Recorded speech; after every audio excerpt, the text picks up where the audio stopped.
수백 년간 우리나라 삼국시대의 한 축을 담당했던 고구려는 7세기 후반 연개소군이 사망한 뒤 그의 아들들이 벌인 내전으로 인해 서서히 무너지기 시작했고 668년 나당 연합군에 의해 수도인 평양성이 함락당하면서 결국 멸망했습니다.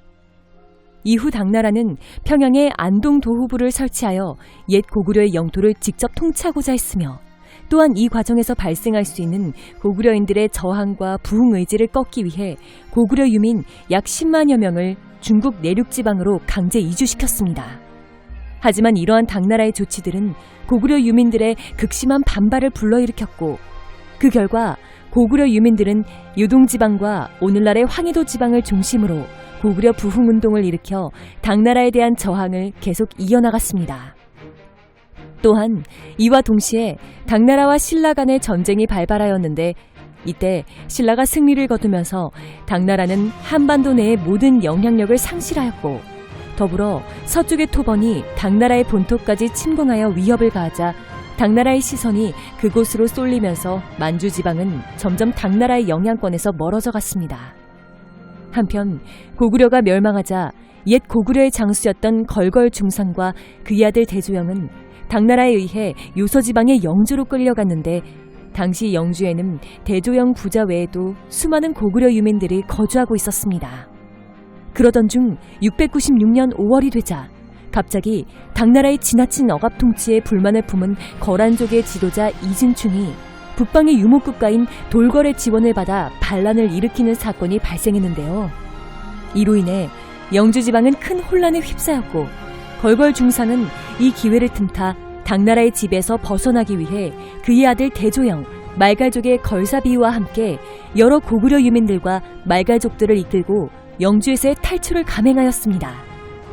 이후 이들은 동쪽으로 이동하여 요동지방에 정착했는데 이때 그곳의 고구려 유민들까지 규합하여 빠르게 세력을 키워나갔고 그리하여 당나라가 이진충의 반란을 진압했을 무렵에는 이미 막강한 힘을 가진 집단으로 성장한 상태였죠. 그러자 이를 알게 된 당나라의 여황제 측천무후는 이들을 회유하기 위해 걸걸중상과 걸사비유에게 각각 진국공과 허국공이라는 자기를 주었습니다.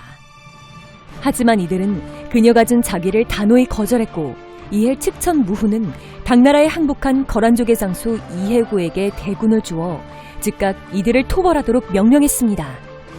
이후 이해고가 이끄는 당나라군과 걸걸중상, 걸사비유가 이끄는 고구려 유민, 말갈족 집단 간의 전투가 벌어졌는데 이때 당나라군의 공세가 얼마나 강력했는지 걸걸중상 세력은 결국 대패하고 말았고 이 과정에서 말갈족을 이끌었던 걸사비유가 전사였으며 걸걸중상 역시 얼마 안가 병으로 사망하고 말았습니다. 즉 고구려 유민들은 엄청난 대위기에 처하고 만 것입니다. 그러자 걸걸중상의 뒤를 이어 고구려 유민들을 이끌게 된 대조영은 걸사비유를 따르던 말갈족들을 다시 규합한 뒤 당나라군을 피해 일단 동쪽으로 후퇴하기 시작했습니다. 이에 기세를 탄 이해고의 당나라군은 도망치는 대조영 집단을 계속해서 추격하던 중 어느 날 천문령이라는 곳을 넘게 되는데요.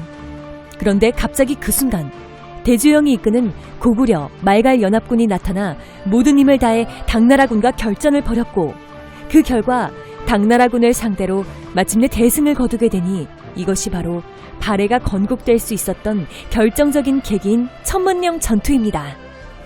이때 당나라군의 지휘관인 이해고는 혼자 간신히 전장을 빠져나와 도망쳤다고 합니다. 하지만 당나라의 위협은 아직 끝난 것이 아니었습니다. 왜냐하면 측천무후가 또다시 군사를 보내 대조영 집단을 토벌하려고 했기 때문입니다.